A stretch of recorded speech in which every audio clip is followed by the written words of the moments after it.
Updated December 3, 2017 162,724 Donald Trump may have just dropped himself in it in a big way.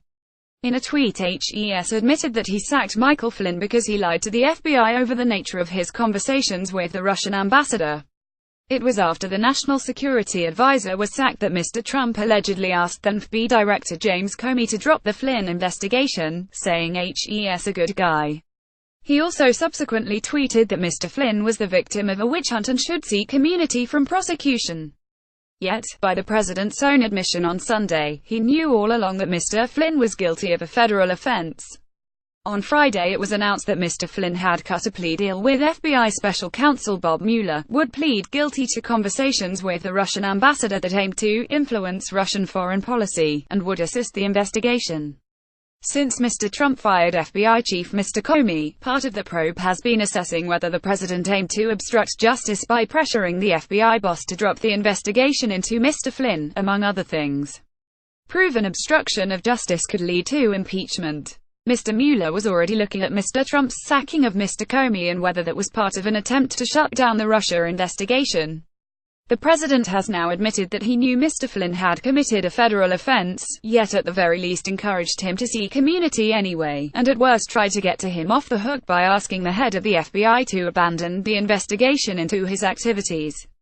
Of the 4 members of Mr. Trump's campaign team charged so far, Mr. Flynn is also by far the closest to the president, and was very much part of the inner circle in the lead-up to the election.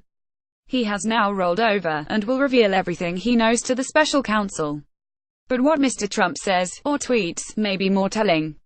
Sunday's tweet could prove a turning point for the Trump administration, and not in a good way. Timeline of key moments. June 24, Mr. Flynn falsely tells FBI officials that in December 2016 he did not ask Russia's ambassador to the United States to refrain from escalating the situation after Washington had imposed sanctions on Moscow. January 26, Acting Attorney General Sally Yates tells White House counsel Don McGahn that Mr. Flynn lied about the nature of his calls with the ambassador, and alleges he is vulnerable to blackmail. January 27, Mr. McGahn asks Ms. Yates to come to the White House again to discuss the matter further. Ms. Yates has testified that he did not indicate whether he had discussed the Flynn situation with anyone else at the White House. Mr. McGahn asked why the Justice Department would be concerned whether one White House official lied to another. She said, "Logic would tell you that you don't want the National Security Advisor to be in a position where the Russians have leverage."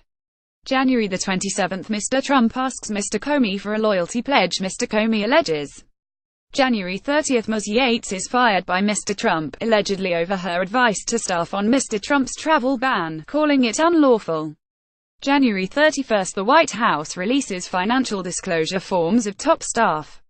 They show Mr. Flynn does not list payments from RT, the Russian state-owned television station, or other Russian-backed firms. In an amended disclosure, Mr. Flynn lists a number of Russian-backed companies, including RT, and notes he received speaking fees. February 13, Mr. Flynn is sacked. February 14, and White House Press Secretary Sean Spicer says Mr. Trump asked Mr. Flynn to resign because of erosion of trust because he lied to Vice President Mike Pence, and says the president was immediately informed of the conversation Ms. Yates and Mr. McGahn had. February 14, then FBI boss Mr. Comey says the president told him he wanted to talk about Mr. Flynn, described him as a good guy, and said, "I hope you can see your way clear to letting this go, to letting Flynn go. He is a good guy. I hope you can let this go." February 16, the president is asked at a news conference, "Did you direct Mike Flynn to discuss sanctions with the Russian ambassador?" Trump answers, "No, I didn't." Trump adds, "I fired him because of what he said to Mike Pence. Very simple. Mike was doing his job. He was calling countries and his counterparts. So, it certainly would have been okay with me if he did it.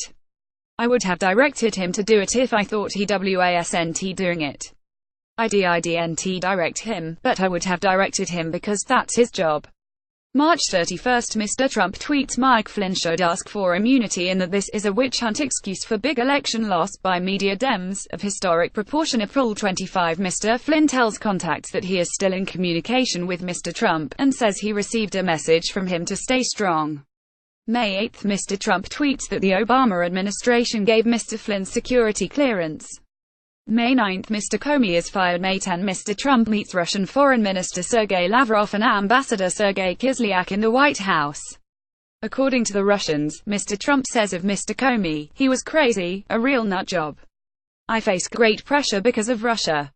That's taken off." May 17, Deputy Attorney General Rod J. Rosenstein appoints a special counsel, former FBI Director Robert S. Mueller III, to oversee the Russia probe and investigate any related matters, such as obstruction of justice and perjury. Of 23, Mr. Flynn's lawyers advised the president's legal team that they could no longer discuss the special counsel's investigation, signaling that Mr. Flynn may have decided to cooperate with the prosecution. November 30, Mr. Flynn is charged with making false statements to FBI agents about two discussions with Mr. Kislyak.